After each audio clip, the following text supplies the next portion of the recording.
আসসালামু আলাইকুম। কাজীবাড়ি হেরিটেজ স্টেটের সংক্ষিপ্ত ইতিহাস পর্বে আপনাদের স্বাগতম। আজকে আমি কাজীবাড়ির যে বিস্তীর্ণ ছাদটি রয়েছে এটি থেকে কাজীবাড়ির বিভিন্ন অংশ আমি জহুর দিয়ে আপনাকে দেখাবো এবং তার বিভিন্ন গল্প আপনাদের বলবো। এটি হচ্ছে কাজীবাড়ি হাওয়েরির একটি এবং কাজীবাড়ির এলাকার একটি বিস্তীর্ণ ম্যাপ। এটি হচ্ছে কাজীবাড়ি হাওয়েলিটাকে আমরা এখানে দেখতে পাচ্ছি। এটি অন্দরমহলের জায়গা, বহির্মহল আর এই যে বাগান। আর আমরা কাজীবাড়ির পিছনের অংশ নিয়ে কথা বলবো। তো এখানে পিছনের অংশে ছিল আপনার তিনটি ঘাটের দ্বিতীয় ঘাটটি এখানে ছিল। এটি ছিল আপনার আমাদের নিজস্ব জল্লাব। তো এই জল্লাবটি ধোলাইখালে মিশত। এই ধোলাইখালে আমাদের প্রথম ঘাট, বজরা রাখার জায়গা, পাঁচভাইয়ার ঘাট, যে ঘাট আমরা লিজ দিতাম। আর এখান থেকে এসে জল্লাব দিয়ে এসে মেহমানরা প্রথমে এই ঘাটে উঠতেন।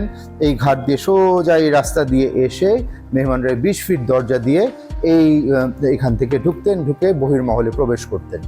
আর এইখানে ছিল আপনার মাঝির ঘাট।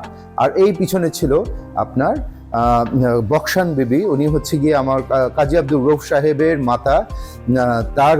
তাকে মোহরান হিসাবে তার স্বামী যে জায়গাটি দিয়েছিলেন, কাজী আব্দুর রৌফ সাহেবের পিতা রহিম বক্স সাহেব দিয়েছিলেন 2000 টাকা মোহরানায় 1834 সালে 4000 বিঘা জমি। সেই 4000 বিঘা জমি এখান থেকে গিয়ে মহল্লা পর্যন্ত চলে গিয়েছে। যে জমিগুলো আমরা কখনোই বিক্রি করিনি, এগুলো পরবর্তীতে দখল করে নেওয়া হয়েছে।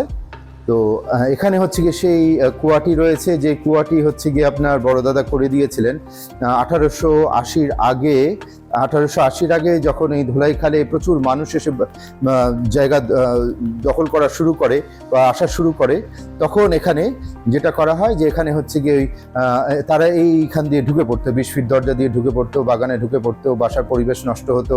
তো এবং হচ্ছে গিয়ে এখানে সমস্ত জায়গাগুলিতে তারা বসত করা শুরু করে দিল। তাদেরকে সরানো যাচ্ছে না, এরকম একটা বিশাল ভয়ঙ্কর অবস্থা তৈরি হয়। তখন বড় দাদা যেটা করেন যে তারা মূলত পানি নেওয়ার জন্য আমাদের এখানে অনেক কুয়া আছে। আমাদের প্রায় 8টি বা 9টি কুয়া আছে আমাদের বাসার ভিতরে। তো তখন বড় দাদা যেটা করেন যে এখান থেকে এই বড় ঘাটের দরজাটি বন্ধ করে দেন। এই বড় 20 ফিট দরজাটি বন্ধ করে তাদের জন্য এইখানে মাঝির ঘরের পাশে একটি কুয়ার ব্যবস্থা করে দেন এবং এই দিক থেকে একটা রাস্তা করে দেন। এই রাস্তাটির কিছু কাগজ আমার কাছে আছে এই কোঠাটা তোলার সময়। এখান থেকে রাস্তাটা করে দেন যে কাজীবাড়ি রোড 1 এবং কাজীবাড়ি রোড 2, যেটা গিয়ে বাগানের পাশ দিয়ে গিয়ে মেন রাস্তার সাথে মিশেছে। তো এই রাস্তাটি আমাদের নিজস্ব জমির উপর দিয়ে বাগানের মাঝখান দিয়ে, কারণ আমাদের এই বাগানটি বন্ধ করে দিতে হয় আপনার, কারণ ওই এখানকার যারা লোক ছিল তারা এখানে ঢুকে খুব বিশৃঙ্খলা তৈরি করতো। তখন বড় দাদা একটি বাসা এবং একটি উঠান এভাবে করে 10টি বিল্ডিং করে এই জায়গাগুলো সব আটকিয়ে দেন এবং চারিদিক দিয়ে মোটা প্রাচীর দিয়ে কাজীবাড়ির একটি ঘেরাও তৈরি করে দেন। আর এইখানে তারা বসতি করতে শুরু করে এবং এখান থেকে এই কুয়া থেকে তারা পানি নিত। সেই কুয়ার গল্প। আর এই হচ্ছে সেই কাজীবাড়ি রোড 1 এবং কাজীবাড়ি রোড 2, যেটা আমার বড় দাদা এই পিছনের লোকদের জন্য করে দিয়েছিলেন, যা এখনো ব্যবহৃত হয় এবং যেটা আমি ওই ছবির মধ্যে দেখিয়েছি, ভিডিওর মধ্যে। আর এগুলো আমাদের সেই দখল হয়ে যাওয়া জমি, যে 4000 বিঘা জমি, যেটা কিনা বকশান বিবি কাজী আব্দুর রৌফ সাহেবের মাতাকে তার স্বামী কাজী আব্দুর রৌফের পিতা রহিম বক্স সাহেব এটা দিয়েছিলেন। সেটাই একেবারে চলে গেছে আপনার রায়সা বাজার পর্যন্ত এবং মহল্লা বিস্তীর্ণ। পূর্বে আমি দলিলে পেয়েছি যে আমাদের এখানে কিছু চাষের জমি ছিল আশেপাশে, অনেকগুলো আমাদের দলিল লেখা আছে যেগুলো আমরা চাষের জন্য লিজ দিয়ে দিতাম মানুষজনকে। হ্যাঁ, তো ওগুলো আমার কাছে এখনো সেই কি বলে সেইগুলির উল্লেখ এখনো রয়েছে। এই আর কি আমাদের কাজীবাড়ির এই পিছনের অংশটার বিবরণ। আর এই হচ্ছে আমাদের মেইন বাসা, যেটা ছাদ থেকে আমি পিছনের অংশটা, এই অংশের ছাদ থেকে আমি পিছনের অংশটা দেখিয়েছি। ধন্যবাদ।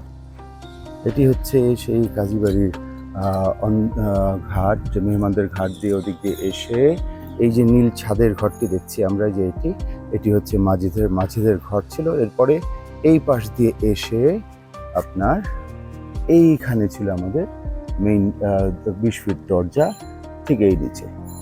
এটা ছিল মূলত মেহমানদের কাজীবাড়িতে নৌপথ দিয়ে আসার রাস্তা। এখান দিয়ে মেহমানরাও আসতেন, আর বড় দাদা এবং বংশের যত পীর সাহেব ছিলেন আদি পর্যন্ত তাদের সবার মুরিদানরা এখান দিয়ে আসতেন।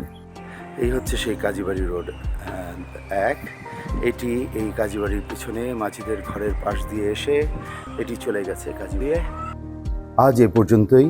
আহ, সামনে আবার কাজীবাড়ি হেরিটেজ স্টেটের নতুন কোনো গল্প এবং ইতিহাস নিয়ে আপনাদের মাঝে আবার উপস্থিত হব। তো তৎকালীন সময়ের জন্য আপনাদের কাছ থেকে বিদায় নিচ্ছি। আমার জন্য দোয়া করবেন।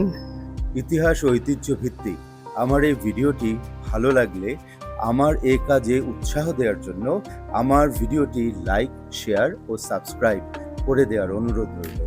ধন্যবাদ।